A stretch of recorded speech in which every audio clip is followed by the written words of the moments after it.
know who is with us in this panel. We have Sarah Newman.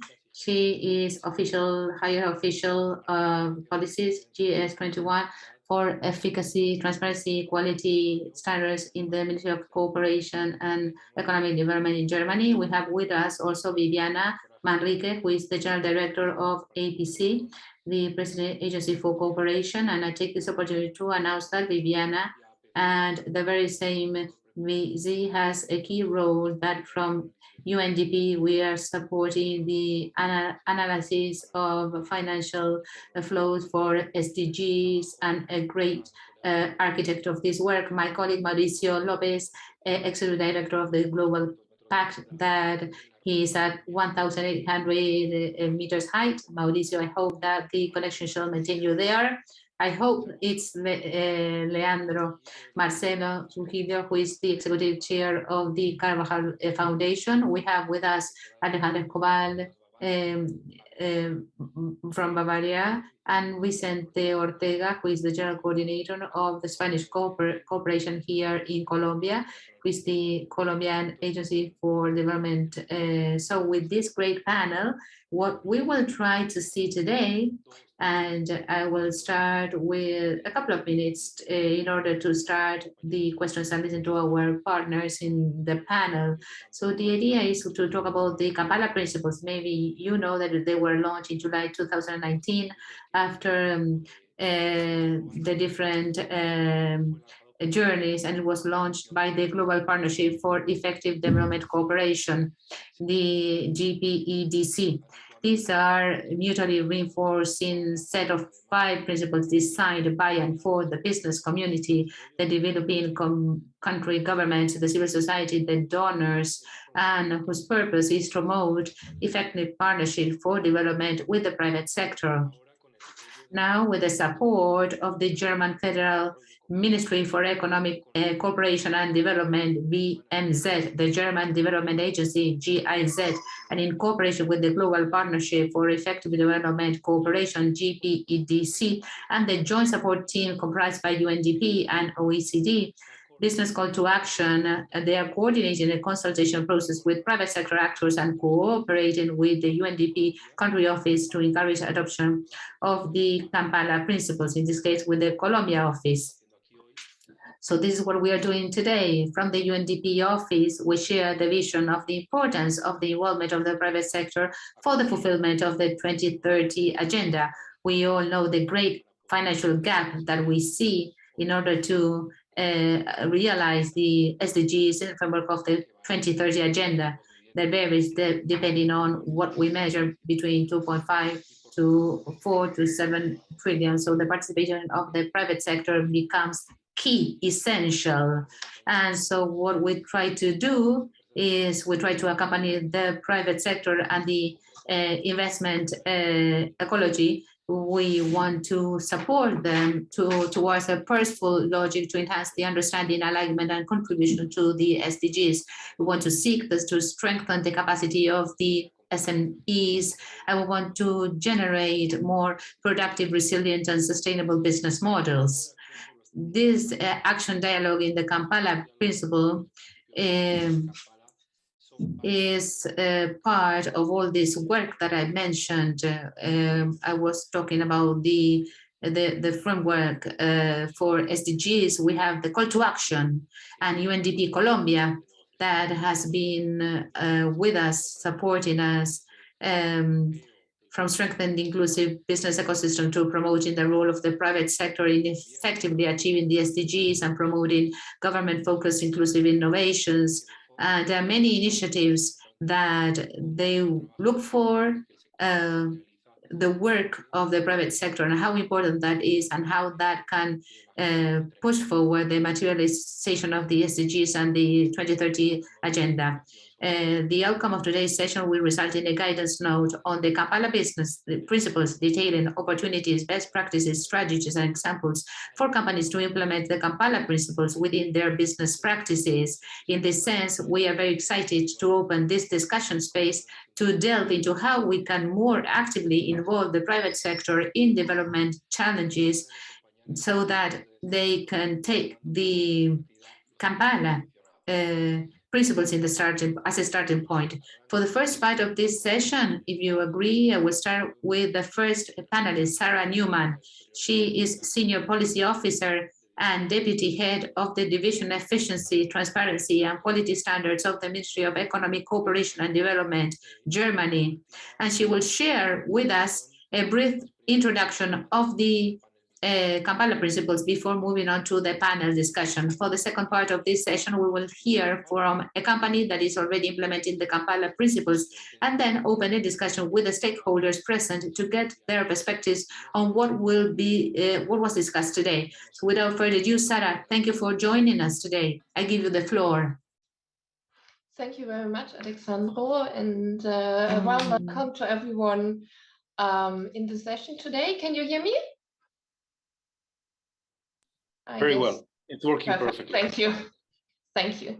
So with the action dialogue today on the Kampala Principles, we are in the middle of an equally interesting as important journey, which started in 2016, when at the second high-level meeting of the GPEDC in Nairobi, government, civil society, and others raised concerns about the role of the private sector in development cooperation. The meeting came on the heels of the 2015 agreements, and all eyes were on the private sector to finance the SDGs at that time. The high-level meeting concluded with a mandate for the GPEDC to propose standards to make multi-stakeholder partnerships with the private sector more effective and inclusive. Following the mandate of the HLM, the Secretariat of the GPEDC has conducted country-level analysis in Bangladesh, Egypt, El Salvador, and Uganda, reviewing over 900 projects that involve the local and international private sector. Half of the projects were blended finance projects. The main aim was not to look at the financing side, but at the practicalities of partnering and implementation of such projects at country level. Results were revealing, and I only want to highlight two of them. So first, at the project level, only around 5% of projects explicitly refer to rural, remote, or underserved locations. The objective of targeting poor or low-income people or benefiting women, which inform Principle 2 and 5 on results for those in need and leaving no one behind. Secondly, only 17% of the projects included a project-specific monitoring framework, which also informed Principle 2 on results and Principle 4 on transparency. Such surprising results were the engine behind the creation of the Kampala Principles through an open and inclusive consultation with the development community, business leaders, and within the GPEDC. The main aim was to address the concerns around how to make private sector partnerships deliver better for people in need. Finally, the Kampala Principles were launched during the GPEDC senior level meeting in 2019, with many experts, practitioners, and policymakers joining under the aegis of the GPEDC. This process was a midwife of the Kampala Principle, which got their name because they were adopted in one of the 4 pilot countries, Uganda, at the GPEDC steering committee. So from this history coming, the Kampala Principles comprise 5 mutually reinforcing interrelated principles. They provide guidance to promote first, inclusive ownership of private sector partnerships in partner countries and greater coordination, alignment with national priorities and capacity building at country level. Secondly, a focus on realizing sustainable development results and targeted impacts through mutual benefit for business and development actors. Thirdly, inclusive partnerships fostering trust through inclusive dialogue and consultation with all stakeholders. Fourthly, greater transparency, accountability, measuring and disseminating sustainable development results for learning and scaling up success. And fifth, finally, recognizing, sharing, and mitigating heightened commercial and other risks for partners involved in these partnerships in order to target those furthest behind.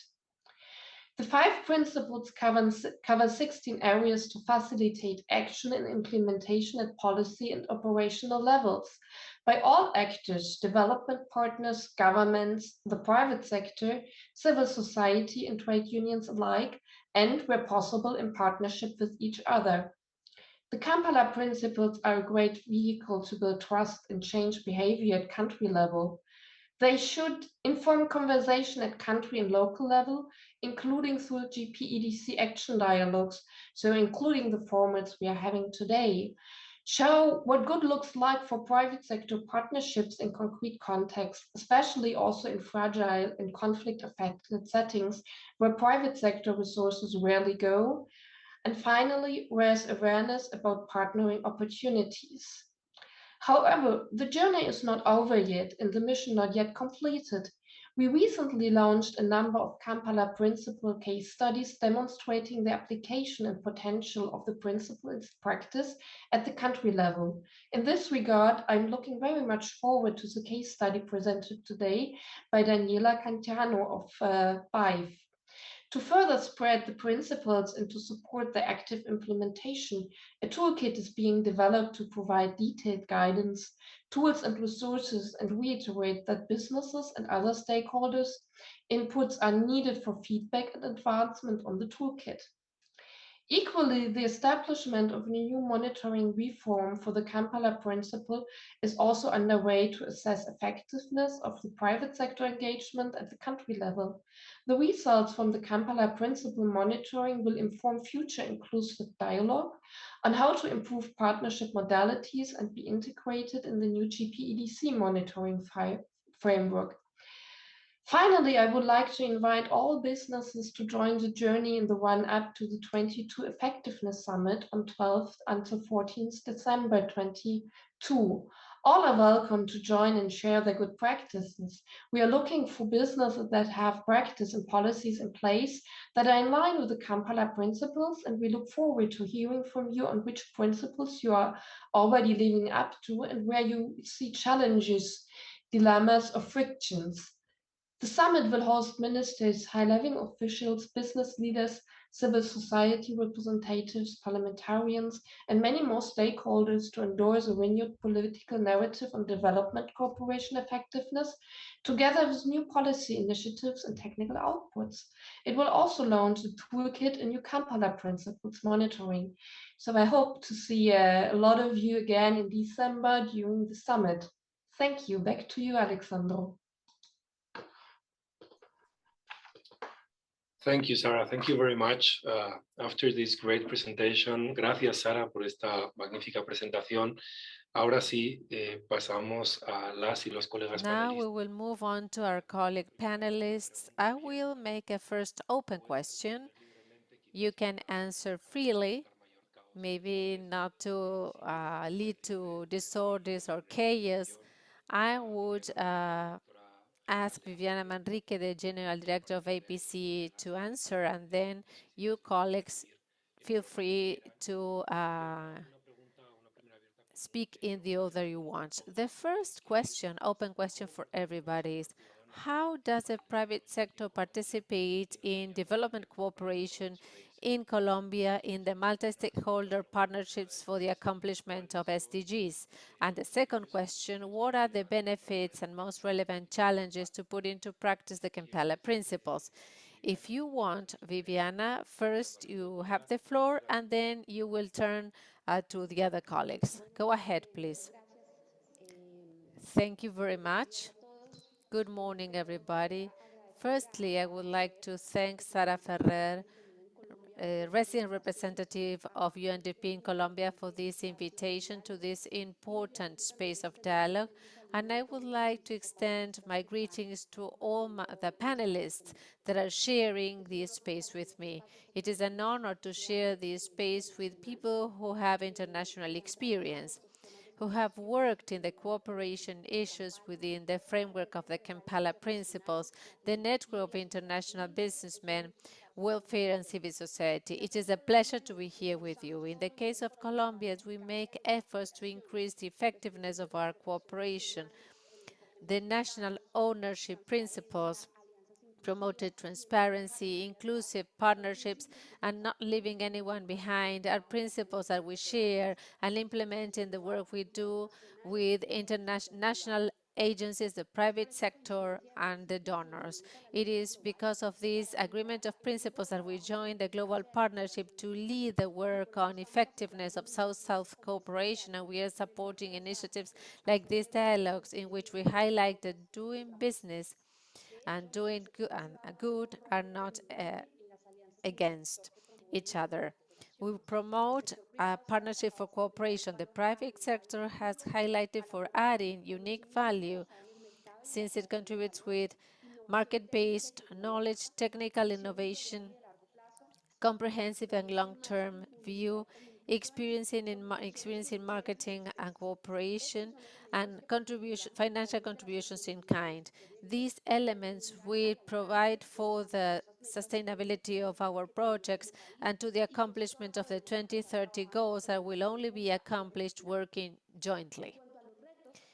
As to the challenges, in Colombia, we have identified three in the development of multi-stakeholder partnerships with the private sector. The first one is related to the strengthening of the relationship between strategies identified in Colombia and the sustainability strategies of the private sector. The second one, improving the perception of reputational and economic risk related to a delay of timelines, excessive bureaucracy, and lack of trust among actors or stakeholders. And the third one, to amplify the role of the private sector so that they go beyond funding of financing. In APC, we are working to narrow these gaps, develop strategies with the private sector, create joint work strategies that allow for building trust among stakeholders. For example, we are promoting the participation of the private sectors in bids for cooperation offers provided by the international community. It's worth highlighting that these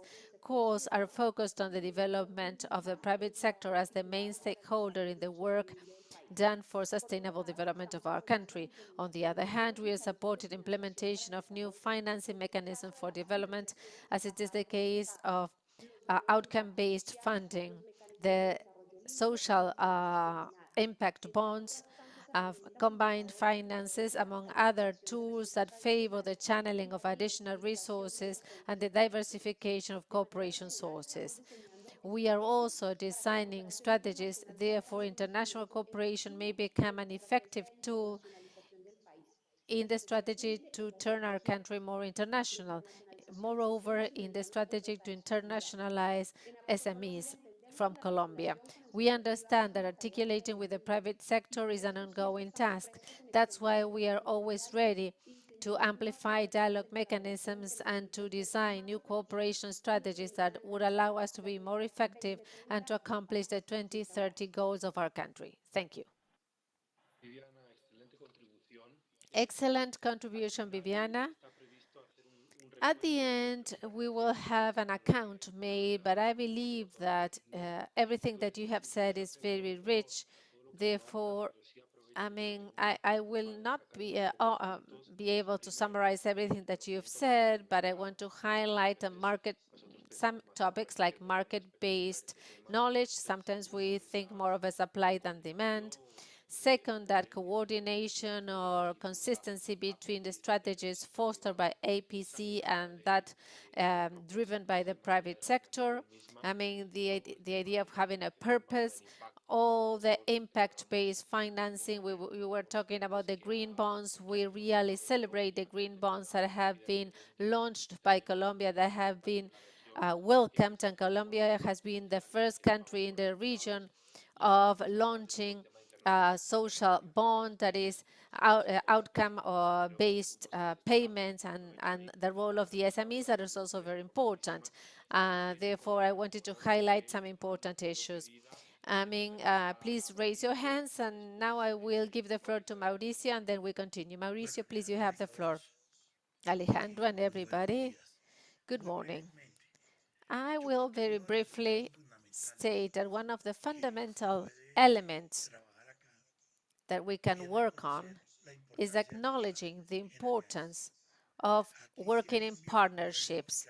There is an old African saying stating that we need to use as a guiding element. If you want to go fast, walk on your own, but if you want to reach far, walk in company. And that is the first element upon which we need to, or based on which we need to strengthen the action, the joint action, cooperation among all of us. Sometimes we believe that we need to look for cooperation at the highest levels in order to reach the moon. However, cooperation occurs among peers, and that is a fundamental element in the Colombian network of the Global Compact. We need to see how to work in a network in a more proactive manner and a more significant way in order to be able to gather joint efforts. And there are many examples that I can share with you. I will mention just one and then another one, if you wish. For example, when we started talking about child labor, our struggle against child labor, there were 1.7 children and adolescents that were doing child labor. Nowadays, there are 650,000 children and adolescents that are subject to child labor. There is a difference of almost 400,000. We still have to work on those 650,000. I want to tell you how we accomplished this with a partnership with the active role of the government. We invited the government to work with us, and our companies design dynamics in order to try to raise resources to leverage these processes and be able to generate or to develop public policies.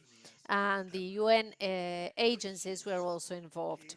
Therefore, it is true that we have to lose our fear to work in a partnership. That seems obvious or easy, but sometimes people want to sort of do as cyclers to move behind the first one. And what we need to do is take that great conceptual action that would lead us to raise awareness, to state that working in partnerships needs to be accomplished in an active manner. Otherwise, and I will finish here, the efforts will be extremely hard.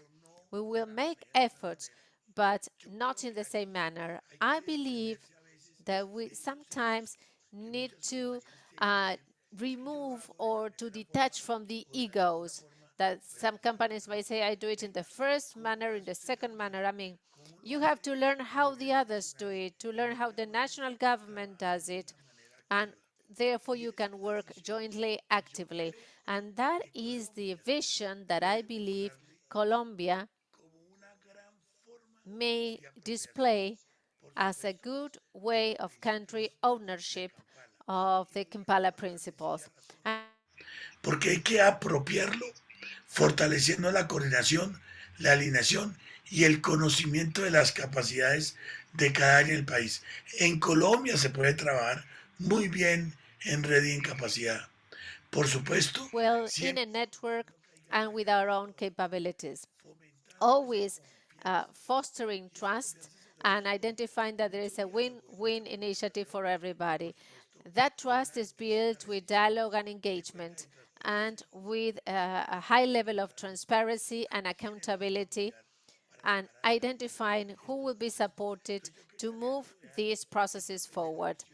Therefore, this is my first comment of the work that we can do as a team, and I believe that this is an essential element to move ahead. Thank you. Excellent, Mauricio. Thank you very much, and you have given us a very good example highlighting the common work, leadership, ownership, and of course, you mentioned that leave no one behind, and the challenge becomes increasingly complex as we move forward. Marcela, please. Carabajal Foundation, a very important work has done your foundation in Colombia. Thank you, Alejandro, and I would like to thank you for the invitation. I believe it is difficult not to repeat some concepts. I really agree with much of our partners have mentioned already. And as Mauricio has stated, I believe that the only way of working is through partnerships. And for the private sector, that is extremely important. We, in our case, and I will also make reference to Colombia because we cannot on our own. In our country, we have endless needs and limited resources. Therefore, partnerships become increasingly important, and we need to work on the problems that Mauricio has mentioned. We believe that the private sector and the strategies that the private sector has designed in order to move to the benefits and challenges that the Kampala Principles has imposed on us. As to strategies, we have inclusive business. We believe that the way in which we work with vulnerable communities is not through welfare, but rather having the community engaged and being the protagonists or the main characters of their own development. Corporate sustainability strategies, where that triangulation occurs that is so important between the social, the environmental, and the economic field, the private partnerships, and the multi-stakeholder partnerships. Those are very important, and in our foundation we have many years of experience as to how to work with international cooperation, the private companies, and the corporate volunteers. That is something new. As such, in Spain they have been working with this for many years, and they have taken the lead to have a group of companies setting up these groups of volunteers that might work with civil society organizations that are involved on the land. The benefits from the Kampala Principles, they have been mentioned, but we talk about more legitimacy of the stakeholders, that's a benefit, the improvement of corporate image, the increase in social dialogue, as a result of that, there is more access to the markets and the potential benefits for the companies to empower transfer of knowledge. And of course, the civil society organizations, they can expand their coverage area through these partnerships. The challenges, they have been mentioned already. There are few actors in the private sectors that have this culture of sharing information and sharing with others. And it is key. We have to open up and share because the benefit for the vulnerable community is clear. All the private stakeholders leave behind the comfort area of welfare because the idea is to have cooperation and the community should be involved in the development, and that calls for involvement. It calls for involvement that goes beyond welfare. The private sector is only beginning in this road. In the case of Cali, for example, what was key was the social outburst on April the 28th last year. That was a driver for the business sector, for them to realize that it was very important to react. We have to also consider transformation projects. This is a work that is not generated at the desks, it is generated in the field. And we as a foundation, we've been working for 60 years in the field. So that's why the most important thing that you need with the community is the creation, the building of that trust. And that trust is built with years and with transparency. Transparency that you comply what you committed to do. We have to also consider institutional interests because we cannot forget that we are working with profit organization and we are non-profit organizations. So we have to see eye to eye for the benefit of everybody. And it is necessary to be able to identify where you want to work. It is very important to know where you want to work and to listen to the community, what the community wants. There are many changes. So this is very important. That would be my contribution.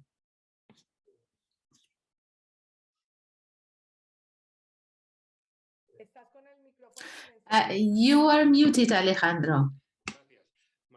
Thank you, Marcelo. Marcela, I was saying excellent. I cannot really make a list about everything that you did. You said everything is very important. I stick with certain ideas. As a key point, you talked about inclusive business, this rationale of going from welfare to impact. And there we have everything in connection with dialogue, trust, transparency. And you also talked about corporate volunteers and being in the field and understanding the field and also considering the expectations of society, what society is calling for, what is requesting, and actually to listen sometimes peacefully and also with protest as it happened in Cali.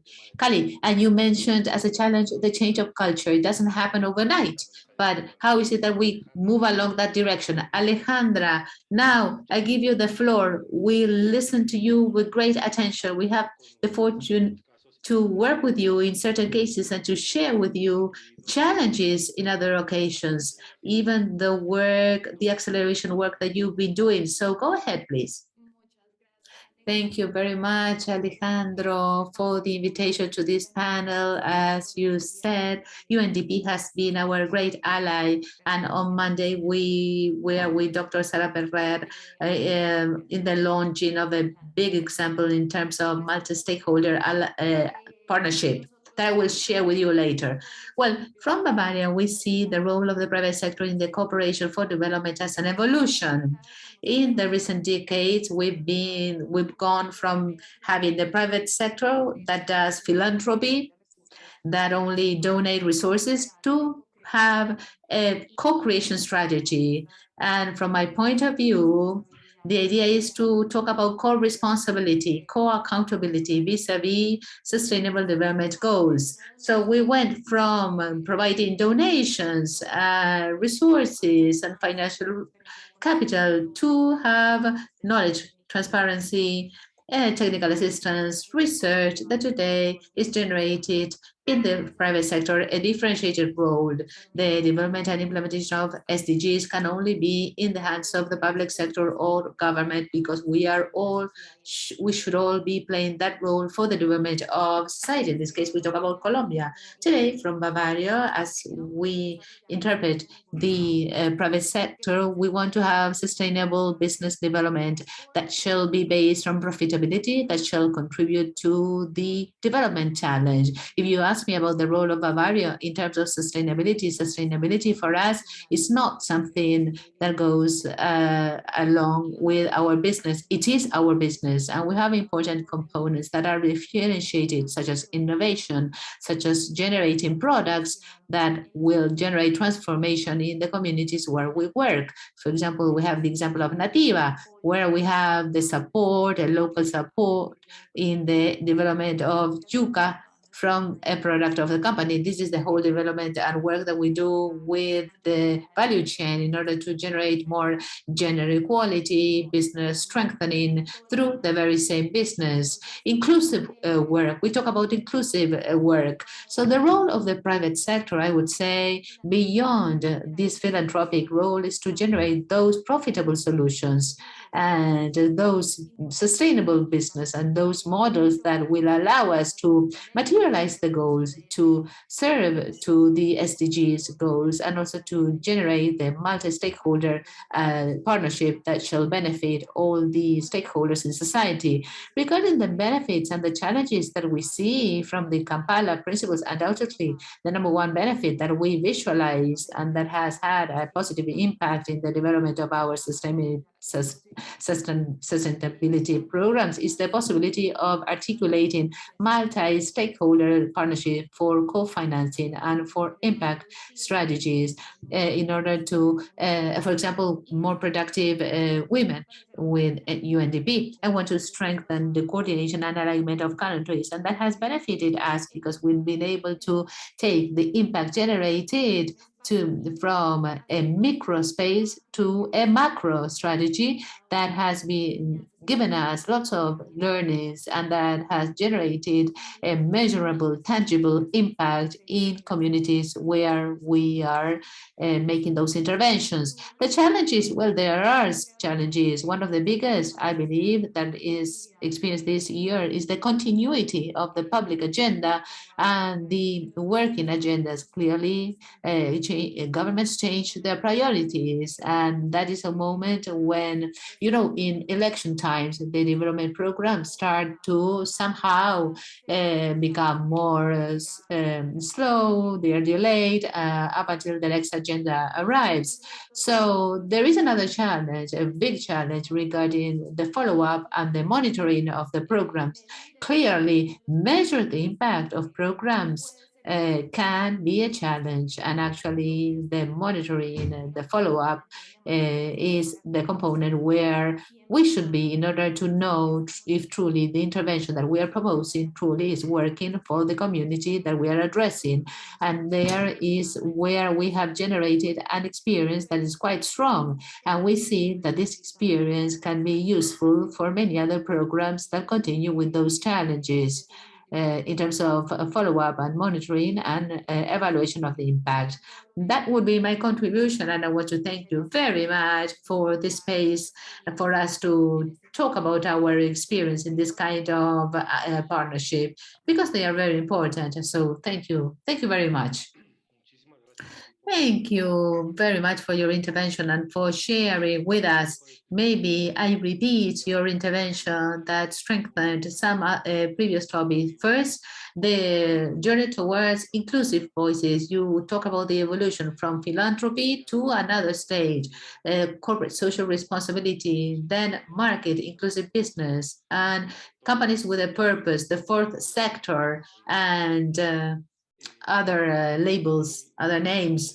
Very interesting, this perspective of connecting to the core business, right? They are not disconnected, but rather they are connected. We are connected to the core business, and therefore to the company does well is having a profit. There is a change in the paradigm with the stakeholder and capitalism. And if you want, among the challenges that you were highlighting, we have the public agendas that have cycles. And this is something that caught my attention a lot in New York when the 2030 agenda started. The SDGs in the previous agenda, the private sector did not have a key role. And in the framework of the high-level political forum, there is a specific role for the private sector with great participation, with great strength. And when we try to ask why, well, because it provides a 15-year framework. This shows some indicators and goals that go beyond a 4-year private period. And that is really valued by the private sector. And then also the impact measurement. Maybe I don't go into details here, but I should say that from UNDP, we put on the table some standards in order to measure the impact. And also in Colombia, we have the corporate tracker with the government, and the World Economic Forum also launched a white book with a proposal of 25 mandatory indicators that could be audited as we audit the financial statements and shed lights on what was mentioned in the previous presentation. So thank you, Alejandra. Michelle, we give you the floor to understand what's going on in the Spanish cooperation. Well, the difficulty in being the last is that practically everything has been said, but I'm going to be kind of provocative if you ask me. I absolutely agree with what you said, with what the director of the cooperation agency said. Of course, doing business is not a contradictory thing with doing good. Yes, but neither is it is something automatic or evident. We are not talking now about NGOs, as the Carvajal Foundation said. We are talking about other kind of companies, and I relate this to the principles. Undoubtedly, the principles are pertinent. This inclusion in the SDGs is pertinent. All this is necessary, but above all, because it's not easy. And we get together to share good practices because it's not simple to achieve good practices. And I don't want to be negative here, but in the Spanish cooperation in Colombia has worked a lot on this field, but our approach to the business world state that we are is, first of all, in demanding the company to respect human rights. This seems to be obvious, but we have to say that because that is the first approach. If we want to share values, if we want to have an inclusive partnership, what we need is that there should be due diligence, prior consultation with Afro communities, indigenous communities, and then also we want the company, the business should be within the rationale of the 2030 agenda. It's not easy. You have to convince the companies, you have to talk and debate with the business world. And then there are meeting points, there are coincidence points. And of course, you go from what the company thinks at the very beginning. At the very beginning, the companies thinks that we are talking about corporate social responsibility or financial contribution, but that shows that here the key, and this is a big challenge in Colombia and in all the country and even Spain, the key is the presence of government. It is fundamental because it's not something automatic.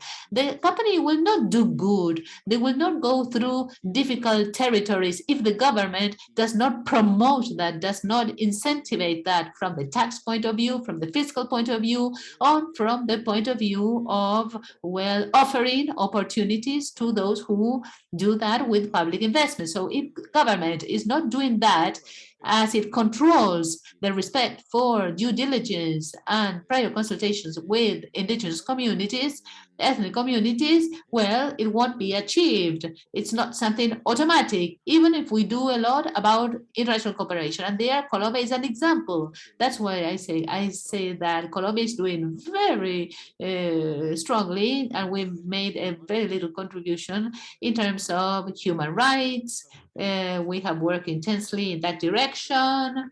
So from the Colombian government, they can work with companies to explain to them first what their obligations are, and then to bring them into this idea of sustainable outcomes and results and not leaving anyone behind. And that is the most complicated. Transparency and not leaving anyone behind are the most difficult if we want to highlight challenges, as you have said, Alejandro. I believe that these are the most important because the idea of a company is that of competition, competing against other companies, transparency and sharing information is not something that they do. Usually, it's not business, usual business in the capital markets, in the capitalistic market.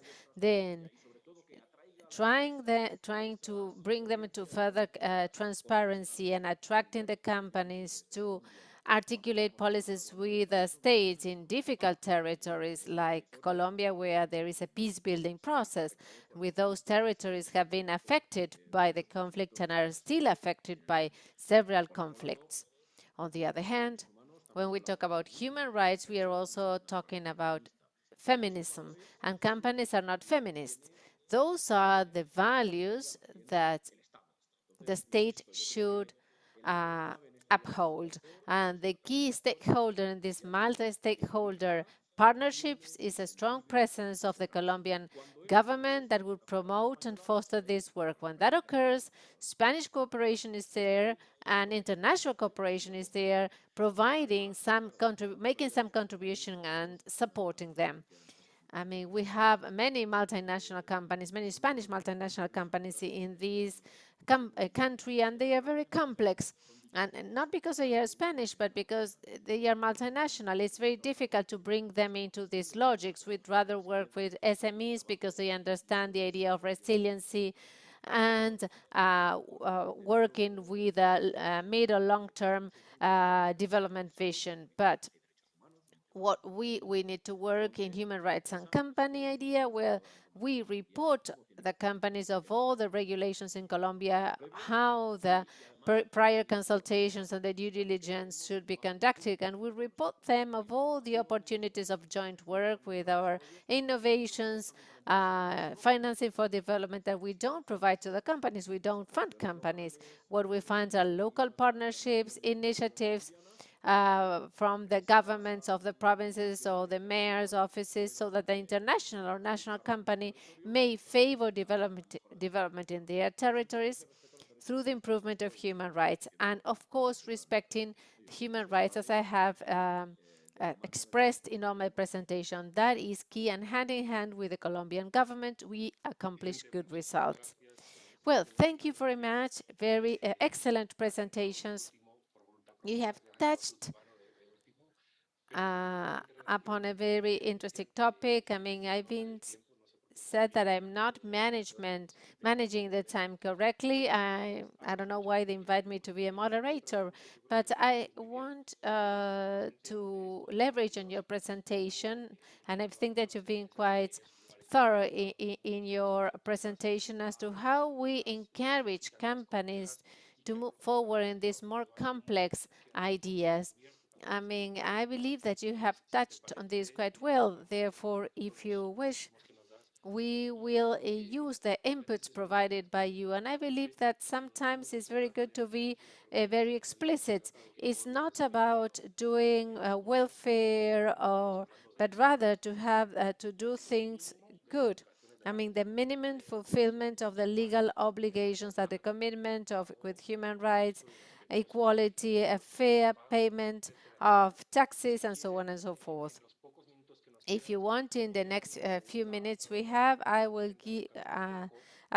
do a second round of questions, because these challenges, Vicente, that you have mentioned, and the work that you do through cooperation, I will do it conversely. First, I will give the floor to Alejandra so that you can make a brief contribution. We would like to know, based on your experience, how do you make multi-stakeholder partnerships with engagement of the private sector, the states, and the public sector, and how you've been able to develop projects that are aimed at resolving social problems in a more successful manner? Key topics are not being only an accessory that is detached from the company. Well, precisely, Alejandro, I share the example of women entrepreneur, and the creation of these partnerships, multi-stakeholder partnerships, was very useful, because we extended or we expanded the scope of the programs that we have been generating. And we have been able to supplement all these efforts. And we have raised the standard, because we started in 2017 with the great dream of having 50,000 women at our traditional channel. The neighborhood stores is the most important channel for us, and we saw an opportunity of developing women, so salespersons or shoppers, because they are the ones that serve this channel by 56%. We started an initiative to transform the environment of women that were vulnerable, and there was a sort of slow and gradual progress, but in 2020 we moved this program up to a higher level through a private partnership with the Ministry of Commerce, the European Union, the UNDP, Colombia More Productive, and to move it upwards to the next level, because we were able to amplify the impact and supplement it with elements that had not been identified before, like female empowerment, women leadership of companies. And this partnership led us to having more than 15,000 women in a single year. Therefore, we accomplished in 1 year what we had been unable to accomplish in 2. And thanks to this private-public partnership that allowed us to strengthen all this network, there were more than 7,000 women among the 15,000 that were subject to conflict, and therefore, through an idea that Bavaria had in 2017, we turned into an intervention movement, not only for shoppers or for shop owners, but we developed a model to intervene in small stores, and this could later on become public policy. Well, through this partnership, we were able to empower the results.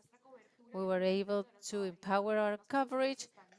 This movement, more productive women movement, works in different states and departments of Colombia, and we were able to implement a monitoring system, a major monitoring system, and a methodology for impact measurement that is called research and implementation. Therefore, we are not waiting for the program to come to an end or for the end to come to an end to get feedback from these women, to know what the failures and successes of the program were. We are doing real-time measurement, and together with the ministry and the UNDP and all the actors or stakeholders, we are able to refine the strategy so that it reaches out to the people who need it in the way they need it, and to see the impact of the multi-stakeholder initiative. I want to share with you figures that figure speaks better than 1,000 words. After almost 4 years of involvement with these women, there has been an increase of their income by 38%. They have 14% more opportunities of job creation. They feel more powerful, more empowered.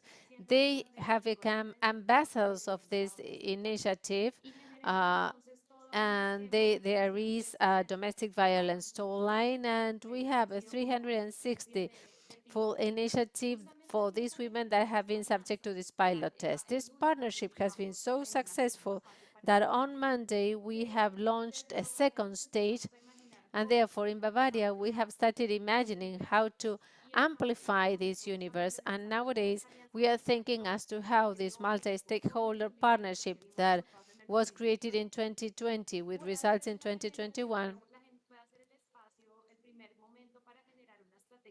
may become sort of part of a strategy to serve to entrepreneurs and small shop owners that are vulnerable, that are not only women, and therefore we sort of grow this intervention or scale it up to a higher level. Therefore, this multi-stakeholder partnership has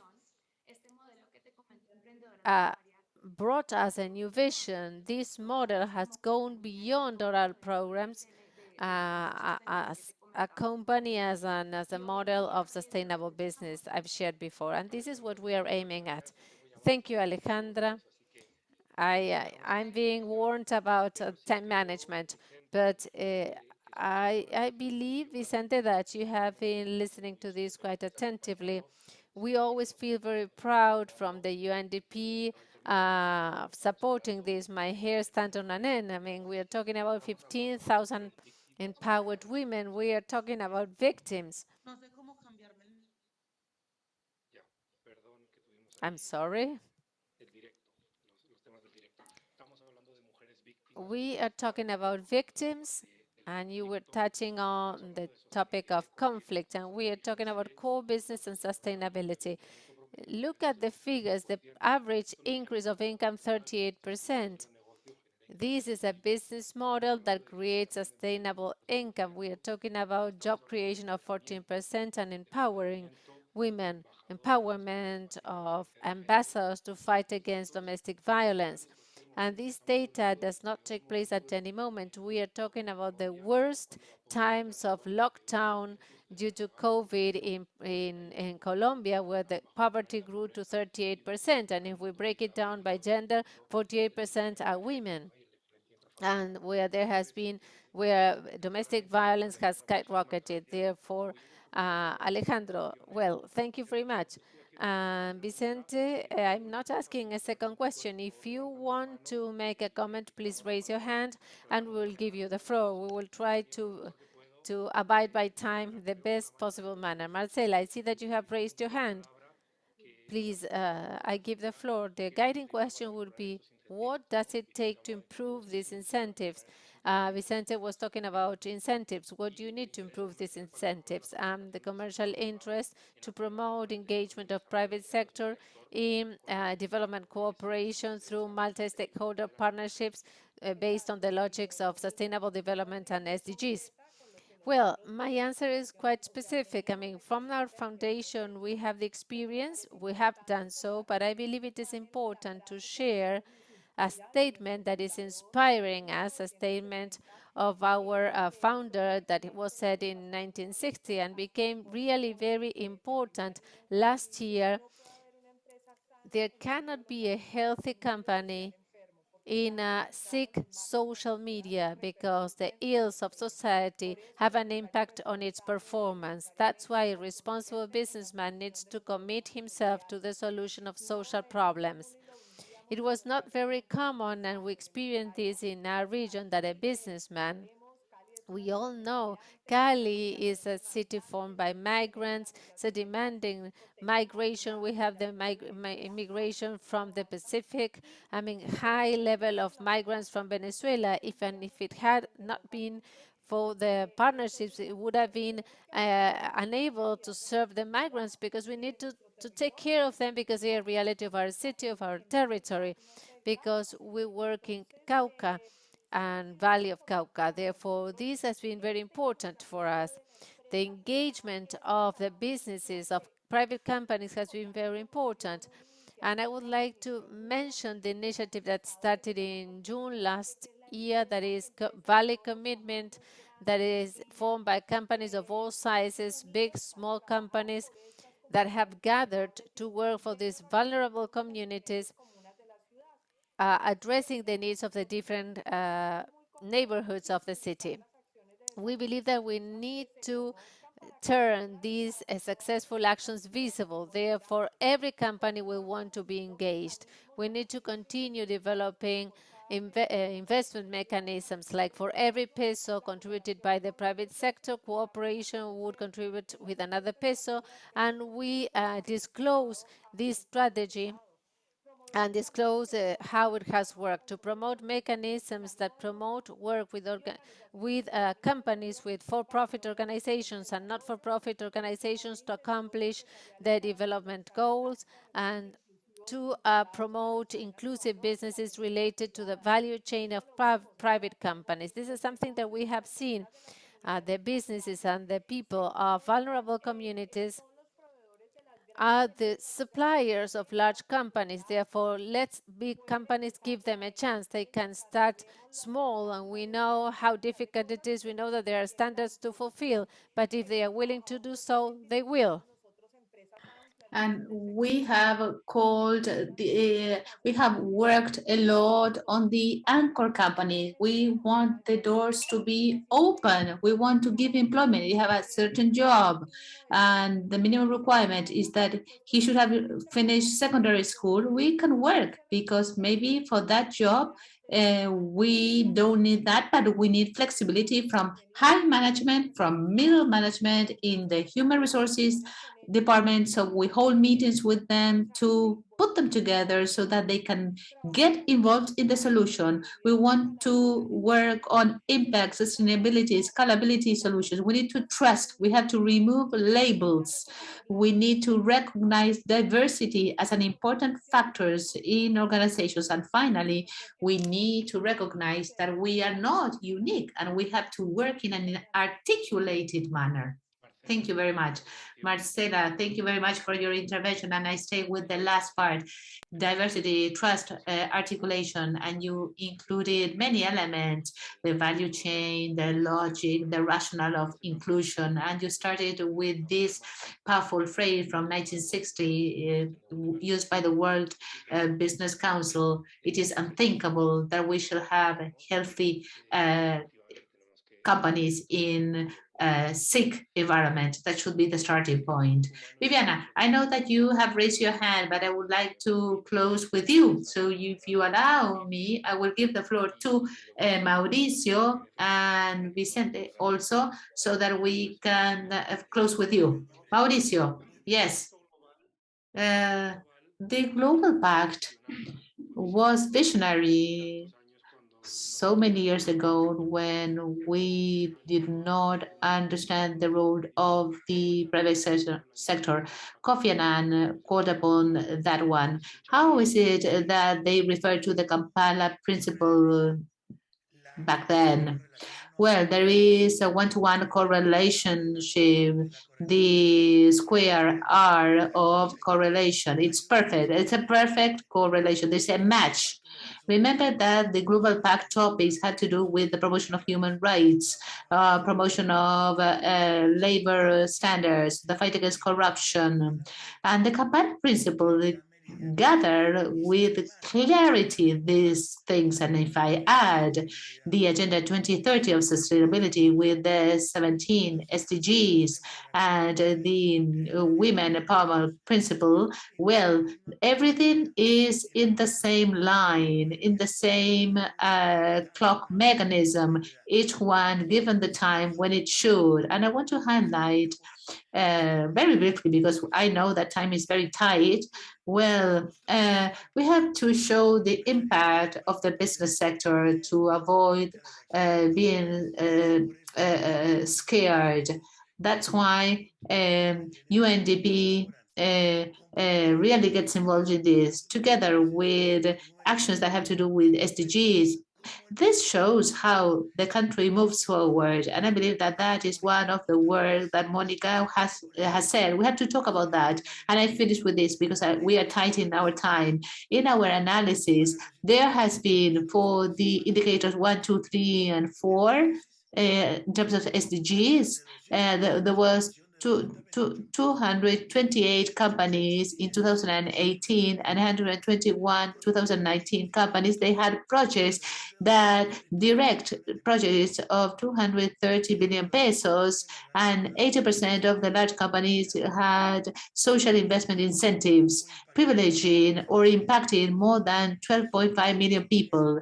That, just to give an example. And the other example is that companies that were analyzed generated in 2018 wealth for 150 billion pesos, out of which part, of course, goes, a very small part goes to the shareholders, and the rest goes to investment in community, payment for employees, taxes, payment for suppliers, payment of inputs, goods, and services. What do I mean by all this? I mean that, Alejandro, we have to keep on showing the work of the business sector, because if we forget the work of the business sector connected to permanent partnerships with other sectors of the civil society, the academia, the mass media, the media, and of course, government, we won't be able to move forward in our purposes. I say this about the corporate tracker because it's a very important piece of work. Thank you very much, Alejandro. Thank you, Mauricio. Excellent, excellent your comment with your math. You talked about 1 times 1, 1 square SDGs. Very good, your math. And also the business, this big business, more than this big figure that you mentioned. So Viviana, if you think, I give the floor to Vicente, and we close with you. Vicente, a couple of minutes. Colleagues, I see that there are questions on your chat. Yes, I'm not. The questions from the public in the second part. Okay, Vicente, for just 2 minutes, less than 2 minutes to complete what I said before, because I know that we were going to have this second part. How is it that we do from Spanish or international cooperation to incentivize all this? It's not easy, but we support national policies. Then we go to the local level. It's key to work at local level with the local authorities, with the governors, with the mayors. When the mayor of the time takes ownership partnership and her or his team takes ownership of this multi-stakeholder strategy and the public-private partnership, this can locally foster formalized companies, develop companies locally, and then this company will do national and international business. That's the approach. We have tried this with many productive chains. This country is huge.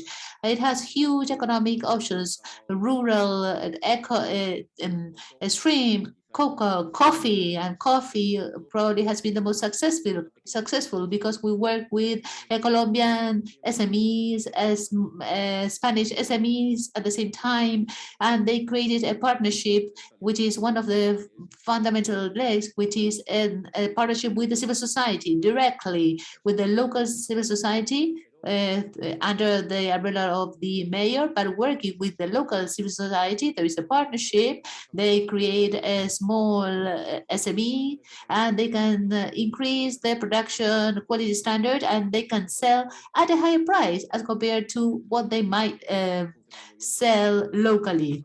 That is really working very well with coffee, and this is a model that we would like to repeat in other areas.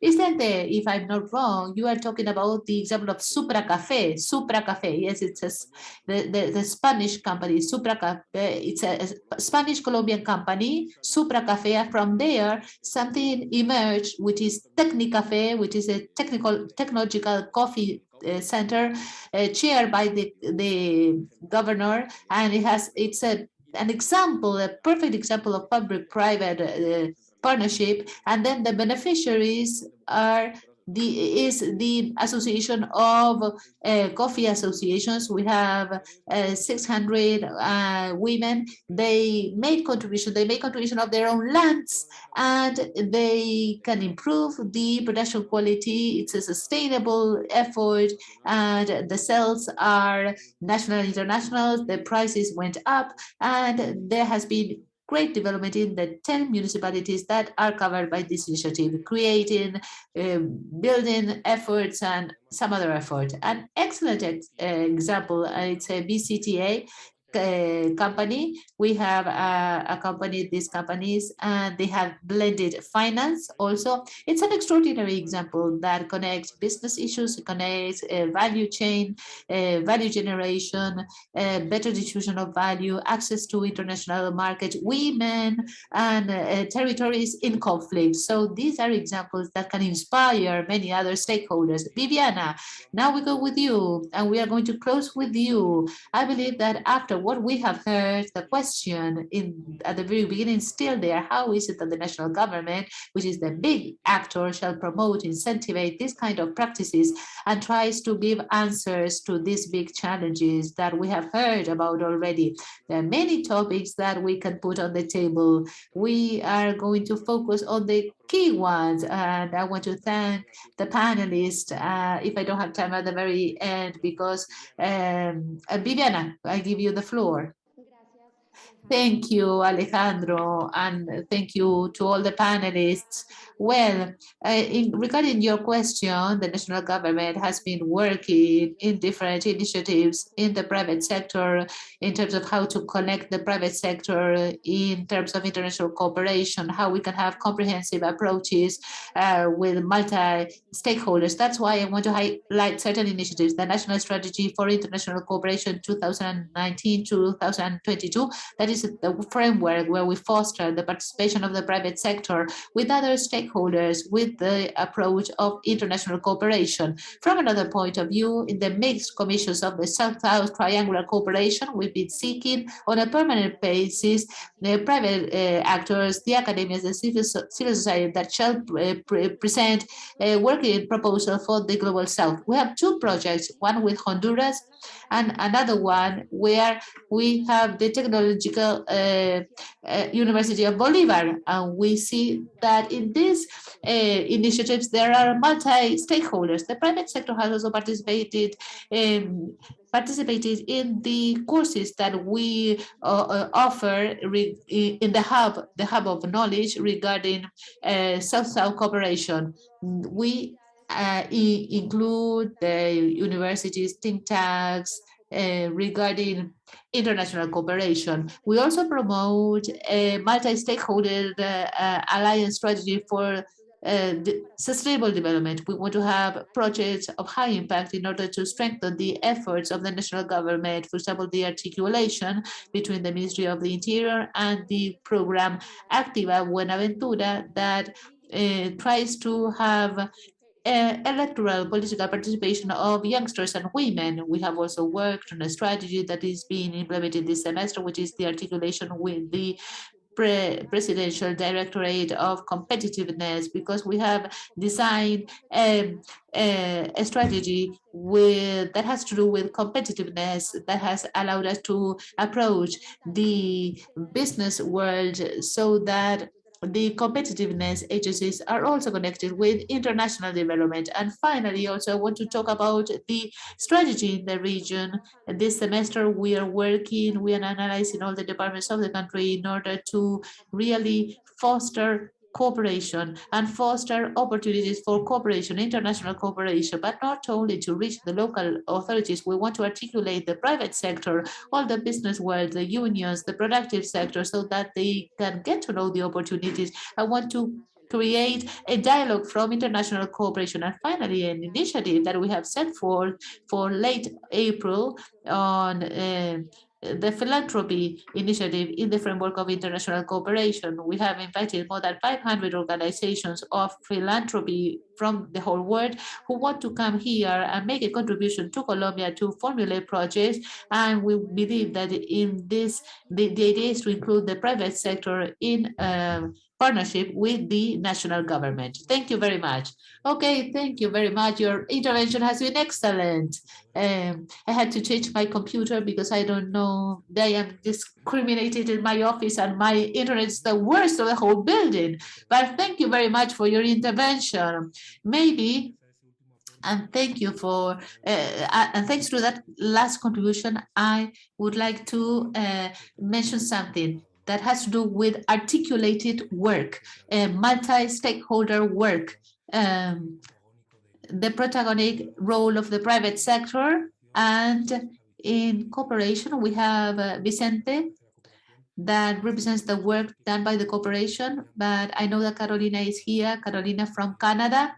The government of Canada has really worked very hard in everything that has to do with finances, innovative finances. We work hand in hand with them, with the government of Canada. So I want to thank for the important work done by Canada. Yesterday we worked also, they are fostering also this idea. Vicente has done a very good job in expressing this role of supporting, enabling the international community from UNDP, from UN. We, of course, we anchor on that important work, and we want to support them with methodologies, with tools.